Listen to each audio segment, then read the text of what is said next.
제가 기능사 3의 기출문제를 보겠습니다. 1번 다음 제품 중 비중이 가장 낮은 것은 이렇게 되어 있는데요. 자, 우리 3번의 파운드 케이크하고 4번의 옐로우 레이어 케이크는 비중이 높습니다. 3번과 4번은 비중이 높다. 그러면 1번하고 2번이 비중이 낮은 케이크인데요. 이 중에서 가장 낮은 것은 젤리롤 케이크입니다. 젤리롤 케이크가 가장 비중이 낮습니다. 답은 1번이고요. 2번 퍼프 페이스트리 굽기 후에 결점과 원인 틀린 것입니다. 1번 수축. 수축은 밀어 펴기를 과다하게 하거나 너무 높은 오븐 온도로 인해서 수축이 일어납니다. 2번 수포 생성.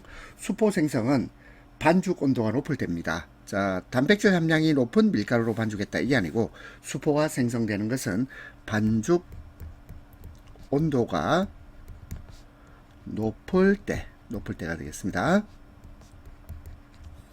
3번 충전물 흘러나옴. 이것은 충전 물량이 과다하거나 봉합이 제대로 되지 않았을 때고요.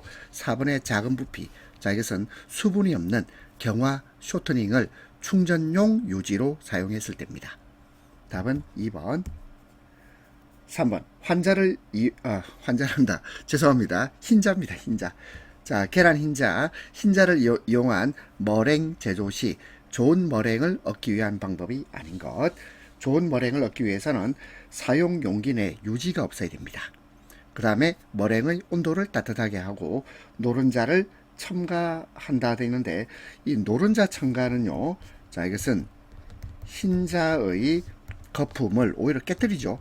거품을 깨뜨리게 됩니다. 깨뜨리는 역할을 하게 된다. 따라서 3번은 해당사항 없고 4번 주석산 크림을 넣습니다. 좋은 머랭을 얻기 위한 방법은 유지가 없어야 되고 머랭의 온도를 따뜻하게 하고 주석산 크림을 넣는 것이고요. 노른자를 첨가하면 안 되겠죠. 노른자를 첨가하게 되면 흰자 거품을 깨뜨리게 됩니다. 4번 공장 설비 시 배수관의 최소 내경. 내경이란 말은 안쪽 지름을 내경이라고 합니다. 내경. 내는 안쪽이라는 뜻이고 경은 이건 지름이에요. 지름. 내쪽 지름. 자, 이것은 10cm입니다. 5번 설탕 공예용 당액 제조 시 고농도화된 당의 결정을 막아주는 재료는 이것이 주석산입니다. 주석산. 6번 실내 온도 25도, 밀가루 온도 25도, 설탕 온도 25도, 유지 온도 20도, 달걀 온도 20도, 수돗물 온도 23도 되어 있는데 수돗물 온도는 아무런 영향을 미치지 못한다 그랬죠. 그다음 마찰계수 21. 그리고 반죽 희망 온도. 이게 중요하죠. 이게 22도예요. 자, 그러면 자, 실제로 우리 공식 알고 있죠. 사용할 물의 온도는 이건 어떻게 됩니까? 반죽 희망 온도에다가 이 각각의 변수들을 자, 살려볼까요? 실내 온도, 그 다음에 밀가루 온도, 설탕 온도, 유지 온도, 달걀 온도, 마찰계수 총 6개죠. 그러면 반죽 희망 온도에다가 6을 곱해서 그리고 또 나머지 변수들을 다 더해서 빼주는 건데요. 자, 이렇게 하지 말고 저는 이렇게 합니다. 반죽 희망 온도가 22도죠. 근데 실내 온도가 25도면 어떻게 될까요? 3도 낮춰야 되죠. 3도 낮춰야 됩니다. 그 다음에 밀가루 온도가 25도네요. 이것도 3도 낮춰야 돼요. 설탕 온도 25도, 3도 낮춥니다. 유지 온도가 20도인데 희망 온도가 22도죠. 따라서 2도를 올려야 돼요. 달걀 온도 20도니까 이것도 2도를 올려야 되고 마찰계수 21이니까 반죽 희망 온도 22도가 되려면 1도를 올려야 되겠습니다. 자, 그럼 해볼까요? 자, 이거는 마이너스 9, 이거는 플러스 5. 자, 이거 두 개를 더해 주세요. 그러면 마이너스 4도가 되겠습니다. 답 1번. 7번 스펀지 케이크 400g짜리 완제품을 만들 때 굽기 손실이 20%입니다. 그럼 분할 반죽의 무게는 이렇게 되는데 그러면 분할 반죽의 무게를 구하는 공식. 자, 이것은 완제품 중량을 1 빼기 손실율로 나누는 거예요. 그렇죠? 그럼 나눠봅시다. 자, 완제품 중량 얼마입니까 하면 자, 400g 짜리죠. 그죠? 400g. 그리고 나누기. 자, 나누고 1 빼기 손실률은 20%, 0.2죠.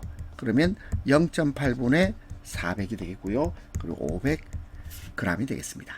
이렇게 되고 아니면 이걸 검산을 해봅시다. 자, 2번 보세요. 500g. 500g에서 손실이 20%예요. 그럼 뭐 500에서 손실이 200이란 말은 저 500이 20% 얼마죠? 100g이죠. 그러면 500에서 100을 빼면 그러면 400g이 되게요. 이 400g이 완제품이죠. 자, 뭐 역으로 공부해야 됩니다. 자, 해볼까요? 자, 만약에 400g 찍어볼까? 400g의 20%는 얼마죠? 80 아닙니까? 그러면 400 빼기 80 하면 그러면 완제품 무게는 320이죠. 답은 2번이 되겠습니다. 8번 소프트롤을 말 때 겉면이 터지는 경우 조치사항이 아닌 것입니다. 1번 팽창이 과도한 경우, 팽창이 과도하면 그럼 팽창제 사용량을 줄여야죠. 감소시킵니다. 2번 설탕의 일부를 물엿으로 바꾼단 말이죠. 그 다음에 저온 처리에서 말기, 저온 처리하면 오히려 겉면이 터지게 돼요. 터지게 된다. 따라서 조치사항이 아닙니다. 4번 덱스트린의 점착성을 이용합니다. 8번의 답 3번. 9번 다음 제품 중 냉가류. 자, 냉가류는 차가운 상태에서 먹는 단맛 나는 과자를 냉가류라고 합니다. 냉가류에 속하는 제품은 무스 케이크. 답 1번입니다. 10번 도넛을 튀길 때 사용하는 기름. 그 기름에 대한 설명입니다. 1번 기름을 적어요. 기름이 적으면 뒤집기가 어렵죠. 쉬운 것이 아니라 어렵다. 2번 발연점이 높은 기름이 좋습니다. 그리고 3번 기름이 너무 많으면 온도를 올리는 시간이 길어지겠습니다. 4번 튀김 기름의 평균 깊이는 12에서 15cm 정도가 좋겠습니다. 답은 1번. 11번 케이크 도넛의 껍질색을 진하게 내려고 할 때 설탕의 일부를 무엇으로 대체해서 사용하는가 되어 있는데 설탕 대신 뭘 쓸까요? 포도당입니다. 포도당. 답은 2번. 그러면 껍질색을 진하게 낼 수 있다. 12번 퍼프 페이스트리 제조 시 다른 조건이 같을 때 충전용 유지, 충전용 유지에 대한 설명으로 틀린 것입니다. 1번 충전용 유지가 많을수록 결이 분명해진다. 그렇습니다. 2번 충전용 유지가 많을수록 밀어펴기가 이게 쉬워지는 것이 아니라 어려워집니다. 어려워진다. 2번 틀렸고 3번 충전용 유지가 많을수록 부피가 커지고요. 4번 충전용 유지는 가소성 범위가 넓은 파용이 적당합니다. 13번 시폰 케이크 제조 시 냉각 전 팬에서 분리되는 결점이 나타났을 때의 원인입니다. 거리가 먼 것. 시폰은 실크를 말하죠. 실크. 자, 실크를 프랑스어로 시퐁이라고 합니다. 그리고 이 시폰 케이크는 빵 반죽에 식용유를 넣어요. 그죠? 빵 반죽에 식용유를 넣어서 빵이 실크처럼 부드럽다고 해서 시폰 케이크라고 하는데 시폰 케이크 제조 시 냉각 전에 팬에서 분리되는 결점이 나타났을 때 원인, 그 원인은 굽기 시간이 짧든가 또는 밀가루 양이 많다 되는데 밀가루 양이 많으면 이건요 잘 붙어 있습니다. 잘 붙어 있다. 떨어지지 않습니다. 2번 답이고 3번 반죽에 수분이 많아도 분리되겠죠. 오븐 온도가 낮아도 팬에서 분리됩니다. 답은 2번. 14번 아이싱에 사용하는 안정제 중 적정한 농도의 설탕과 산이 있어야 쉽게 굳는 것은 팩틴입니다. 팩틴. 답은 2번. 15번 튀김에 기름을 반복 사용할 경우 일어나는 주요한 변화 중 틀린 것입니다. 1번 중압이 증가하고 변색이 증가합니다. 점도가 증가하고 그리고 발연점은 이건 내려가죠. 상승이 아니고 하강입니다. 하강. 답은 4번. 16번 빵 90g짜리 520개를 만들려고 합니다. 필요한 밀가루량인데요. 그러면 빵 90g짜리 520개 하면 이거 총 반죽 중량을 생각해 봅시다. 자, 총 반죽 중량 또는 완제품 중량은 90에다가 520을 곱해 봅시다. 90에다가 520을 곱하면 그러면 46,800이 되겠죠. 46,800. 자, 그리고 필요한 밀가루 양인데 자, 요는 공식 있죠. 밀가루 비율 곱하기 총 반죽 중량 나누기 총 배합률이 되겠습니다. 자, 그럼 정리해 볼까요? 밀가루 비율은 보통 100이죠. 일반적으로 100이라고 봅니다. 그리고 총 반죽 중량은 90 곱하기 520에서 46,800이에요. 46,800. 그리고 총 배합률, 제품 배합률은, 자, 제품 배합률은 180일 됐죠. 180%죠. 180. 이렇게 해서 계산하면 되겠습니다. 자, 그러면 26,000. 자, 26,000g인데 이것은 26kg이 되겠습니다. 답은 3번. 17번 농우비. 여기서 농우비는 뭐냐면 제조 활동과 관련한 인건비를 말해요. 인건비. 그러면 인건비를 줄이기 위해서는 일을 표준화합니다. 단순화하고 그리고 일하는 시간을 공정 시간을 단축하면 되겠죠. 근데 설비를 휴무한다? 이거는 노무비를 절감하는 방법으로 바람직하지 않습니다. 왜? 설비를 통해서 생산을 해야 되잖아요. 근데 설비를 휴무해서 노무비를 절감하는 것은 바람직하지 않습니다. 답은 3번. 18번. 발효가 지나친 반죽으로 빵을 구웠을 때 제품 특성입니다. 발효가 지나친 반죽, 빵 껍질색이 밝습니다. 신냄새가 나죠. 그리고 제품의 조직이 고르지 않습니다. 제품의 조직이 고르지 않고 최적, 이 최적은 부피를 말합니다. 부피가 적죠. 발효를 많이 하면 부피가 적어집니다. 빵 껍질색이 밝습니다. 신냄새가 있죠. 제품의 조직이 고르지 않답니다. 19번. 다음 중 굽기 과정에서 일어나는 변화로 틀린 것입니다. 1번 글루텐이 응고되죠. 그리고 2번 반죽의 온도가 90도일 때 효소 활성이 증가되는 것이 아니고 반죽의 온도가 60도일 때 효소 활동이 활성화되고 60도가 넘으면 효소가 죽어버립니다. 3번 오븐 팽창이 일어납니다. 4번 향이 생성됩니다. 답은 2번. 20번 제빵의 일반적인 스펀지 반죽 방법에서 가장 적당한 스펀지 온도입니다. 자, 이것은 23도에서 25도 사이. 답은 3번.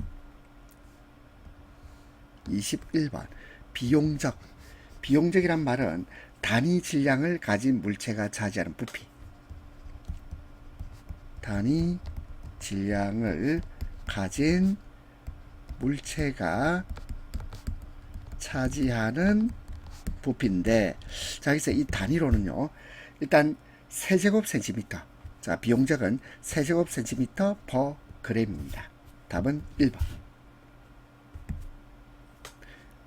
22번 연속식 제빵법에 관한 설명입니다. 1번 액체 발효법을 이용하여 연속적으로 제품 생산합니다. 그리고 발효 손실을 감소시키고 인력 감소 등의 이점이 있습니다.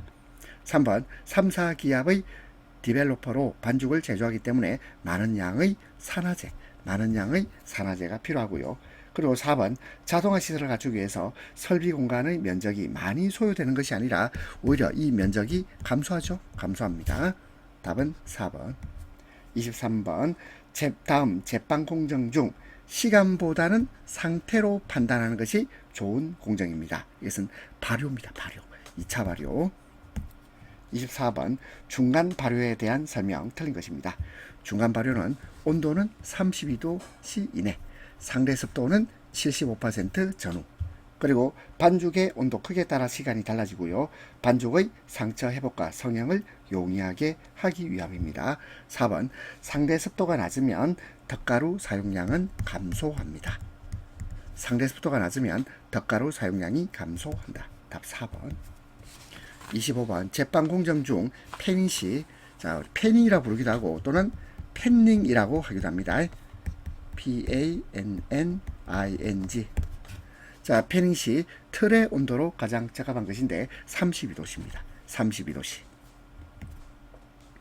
26번 이스트 2%를 사용했을 때 150분 동안 발효시켜서 좋은 결과를 얻었습니다. 자, 이 두 개를 곱하기 한다 그랬죠.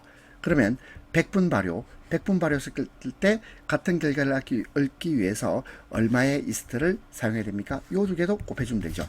이 두 개 같아야 돼요.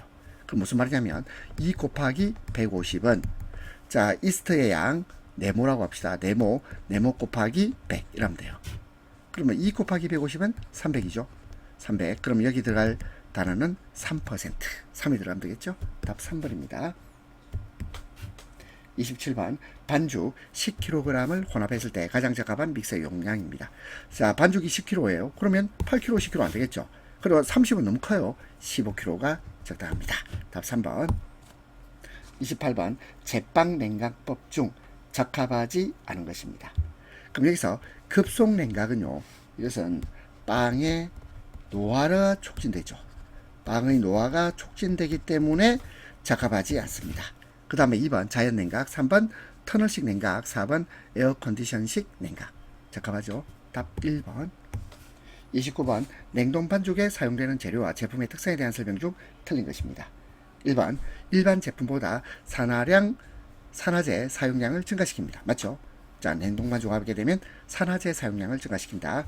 그 다음에 2번 저율배합. 이게 틀렸죠? 저율이 아니고 고율입니다. 고율배합. 고율배합인 프랑스 빵이 가장 요리하다 되어 있는데요. 자, 우리 고율 배합으로서 냉동 반죽을 하는 것은 이건 프랑스 빵만 있는 건 아니고 프랑스 빵도 있고, 그 다음에 또 여러분이 아마 들어봤을 거예요.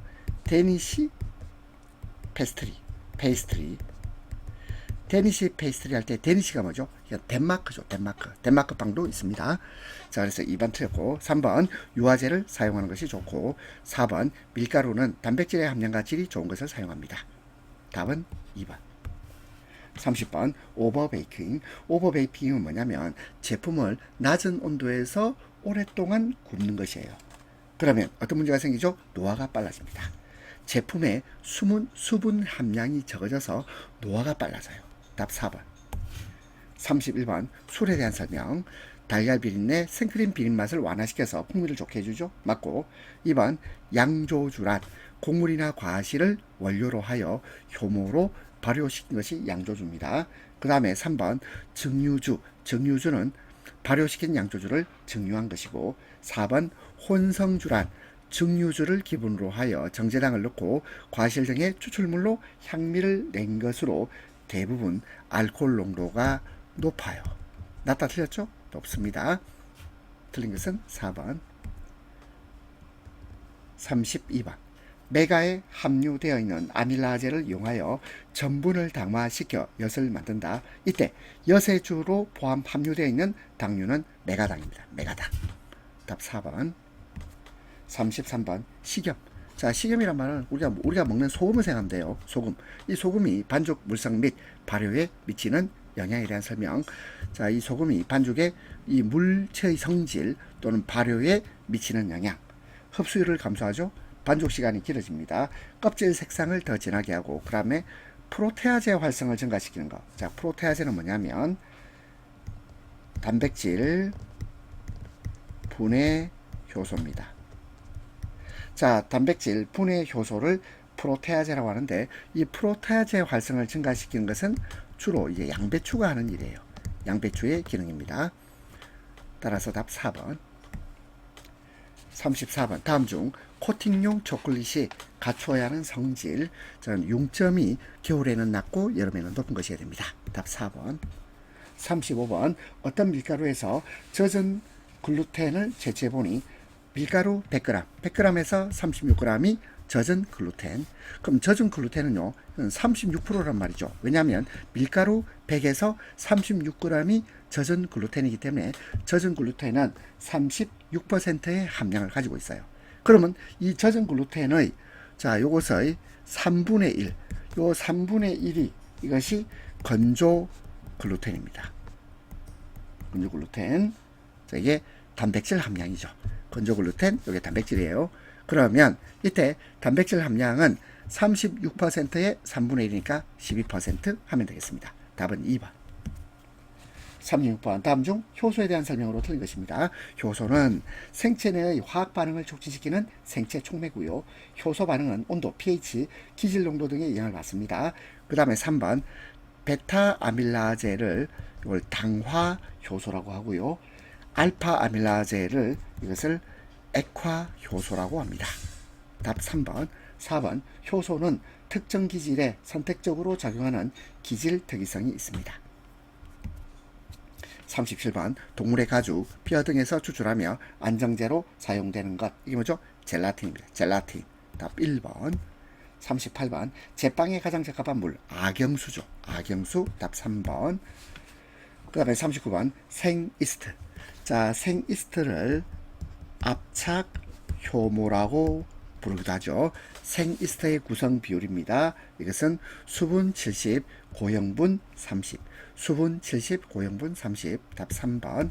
40번 커스터드 크림에서 계란은 주로 어떤 역할을 하죠? 결합제 역할을 합니다. 커스터드 크림에서 계란은 결합제 역할.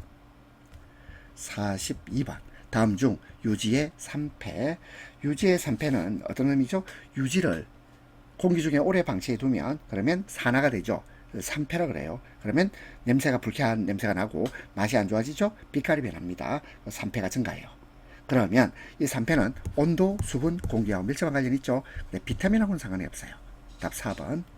42번 버터를 쇼트닝으로 대체하려고 합니다. 버터를 쇼트닝으로 대체하려고 할 때 고려할 재료와 거리가 먼 겁니다.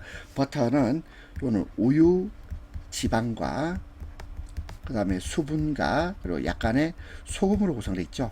그 다음에 쇼트닝은 지방 100%입니다. 지방 100%. 그렇다면 고려해야 할 재료와 거리가 먼 것입니다. 그럼 버터, 원래 버터에 뭐가 있죠? 우유지방 있죠. 유지고용질, 수분 있죠. 소금 있죠. 따라서 고려될 재료와 거리가 먼 것. 그럼 버터를 쇼트닝으로 대체하려고 할 때는 버터에 있는 여러 가지 성분들을 고려해 봐야 될 거 아닙니까? 따라서 답은 4번이에요. 43번 믹서 내에서 일어나는 물리적 성질을 파동곡선 기록하여 밀가루의 흡수율, 특히 밀가루 흡수율, 믹싱 시간, 믹싱 내구성을 측정하는 기계. 이것이 페리노그래프죠. 페리노그래프. 답 1번입니다. 44번 휘핑용 생크림에 대한 설명. 틀린 것입니다. 휘핑용 생크림 유지방 40% 이상 진한 생크림을 쓰는 것이 좋고요. 2번 기포성을 이용하여 제조합니다. 그리고 3번 유지방이 기포 형성의 주체고, 그리고 거품의 품질 유지를 위해서 높은 온도에서 보관한다. 아니면 높은 온도 아니에요. 왜냐하면 이 온도가요 3도에서 7도씨 사이거든. 이건 낮은 온도죠. 낮은 온도. 따라서 답은 4번. 45번 단당류 2개에서 10개로 구성된 당입니다. 장내의 비피더스균 증식을 활발하게 하는 당을 올리고당이라 그래요. 올리고당. 답 1번이고요. 46번 식빵에 당질 50%, 지방 5%, 단백질 9%, 수분 24%, 회분 2%가 들어있다. 여기서 회분이란 말은 어떤 물질을 고온에서 연소를 시키죠. 그러면 남아있는 재, 이걸 회분이라고 합니다. 회분이 2% 들어있다면 식빵을 100g 섭취했을 때 열량입니다. 100g 섭취했을 때 열량. 자, 그러면 일단 당질 50%죠. 50%. 당질이 50%, 100g의 50%니까 이 퍼센트를 전부 g으로 바꾸어서 이해하면 되겠죠. 그람. 그러면 이게 100g 되잖아요. 그렇죠? 자, 그러면 자, 우리 당질 50g인데 그러면 당질 1g은 4kcal가 열량이죠. 그 다음에 자, 지방이 5g이죠. 그러나 지방이 5g인데 지방은 9kcal, 9kcal가 지방의 열량입니다. 그 다음에 단백질. 자, 단백질은 9g인데 단백질 9죠. 9g인데 단백질은 4kcal입니다. 그래서 당질과 단백질은 열량이 4kcal, 그리고 지방은 9kcal. 자, 이거 정리해 볼까요? 이거는 200, 그 다음에 5945, 9436, 요거 다 하면 281이 되겠죠. 281. 답은 1번입니다. 47번 단백질의 주요한 기능, 가장 중요한 건 뭐죠? 체조직을 형성하는 거죠. 답은 3번. 48번 수분의 필요량을 증가시키는 요인이 아닌 것입니다. 자, 수분의 필요량을 증가시키는 요인. 장기간의 구토, 설사, 발열, 수분 섭취해줘야 되죠. 그 다음에 지방이 많은 음식. 지방이 많은 음식을 먹으면, 자, 우리 오늘 저녁에 삼겹살을 많이 먹어보세요. 그러면 속이 더부룩하고 소화가 잘 되지 않고 좀 구역질 날 수도 있고, 그리고 배가 아프기도 하고. 근데 수분의 필요량을 증가시키는 요인은 아닙니다. 2번이 답입니다. 3번 수술, 출혈, 화상, 수분이 필요하죠. 그리고 4번 알코올, 자, 술을 먹었어요. 또는 커피를 마셨습니다. 그럼 수분이 필요합니다. 답은 2번. 49번 불포화 지방산에 대한 설명 틀린 겁니다. 1번 불포화 지방산은 산패되기 쉽다, 맞고요. 그 다음에 고도 불포화 지방산은 성인병을 예방합니다. 자, 뭐 대표적으로 뭐 오메가3 이런 것도 올리면 되겠죠. 그 다음에 이중결합 2개 이상의 불포화 지방산은 모두 필수 지방산, 모두란 말이 틀렸죠.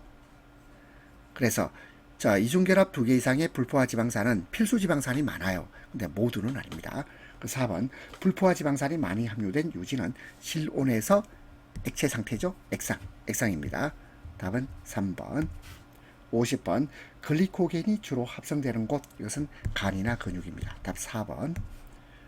51번 식품위생법, 식품 등의 공전 누가 작성 보고받죠? 식품의약품안전처장. 답 2번입니다. 52번 변질되기 쉬운 식품을 생산지로부터 소비자에게 전달하기까지 전후로 보존하는 시스템을 저온 유통체계라고 합니다. 답 3번. 53번 식중독 발생 현황에서 발생 빈도가 높은 우리나라 3대 식중독 원인 세균. 자, 우리 3대 식중독 원인 세균은 살모넬라균, 포도상구균, 장염 비브리오 균이 되겠습니다. 4번에 바실러스 세레우스는 아닙니다. 54번 어육이나 식육의 초기 부패를 확인하는 화학적 검사 방법으로 작업하지 않은 것. 화학적 검사 방법 휘발성 염기 지수량의 측정 맞고, pH 측정 맞고, 트리메틸라민 양의 측정 모두 화학적 검사예요. 근데 탄력성의 측정은 이거는 사람의 오감으로 평가하고 있죠. 이걸 뭐라 그러죠? 이거는 관능 검사 방법이라 그럽니다. 관능 검사 방법. 이 관이 뭐냐면 이게 오간, 사람의 오간의 작용을 말합니다. 예를 들어서 시각, 미각, 그 다음에 후각, 그 다음에 청각, 촉각입니다. 그럼 탄력성은 뭘로 보는 거죠? 탄력성은 시각이나 또는 뭐 촉각 이런 걸로 탄력성을 확인할 수 있겠죠. 자, 탄력성 측정은 관능 검사 방법. 55번 아래에서 설명하는 식중독 원인균입니다. 미호기성 세균. 미라는 말은 아주 소량이다 이 말이거든. 소량의 산소가 존재할 경우에 양호한 생육을 나타내는 성질을 미호기성이라고 해요. 산소가 조금만 있어도 잘 자라는 세균입니다. 그리고 발육 온도는 30에서 46도씨. 원인식품은 오염된 식육 가공품 우유. 소아에서는 이질과 같은 설사 증세를 보이는 것, 이것은 캄필로박터 제균이가 되겠습니다. 답은 1번. 그래서 우리가 보통 캄필로박터 식중독 이렇게 부르죠. 캄필로박터 식중독. 56번 산화방지제와 거리가 먼 것입니다. 산화방지제는 부틸 히드록시 아니솔이 있고요. 그 다음에 디부틸 히드록시 톨루엔, 그 다음에 몰식 자산 프로필, 그리고 1, 2, 3번 다 산화방지제 됩니다. 근데 4번에 비타민 A는 산화방지제와 거리가 멀죠. 57번 식품 첨가물에 의한 식중독으로 규정되지 않은 겁니다. 1번 허용되지 않은 첨가물 사용, 불순한 첨가물 사용 또는 과다 사용.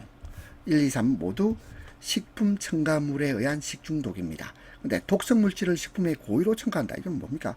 이건 살인죄죠. 살인죄. 사람 죽으면 살인이 됩니다. 답 4번. 58번 황색 포도상 구균 식중독의 특징으로 틀린 겁니다. 1번 잠복기가 다른 식중독균보다 짧으며 회복이 빠르죠. 치사율이 낮습니다.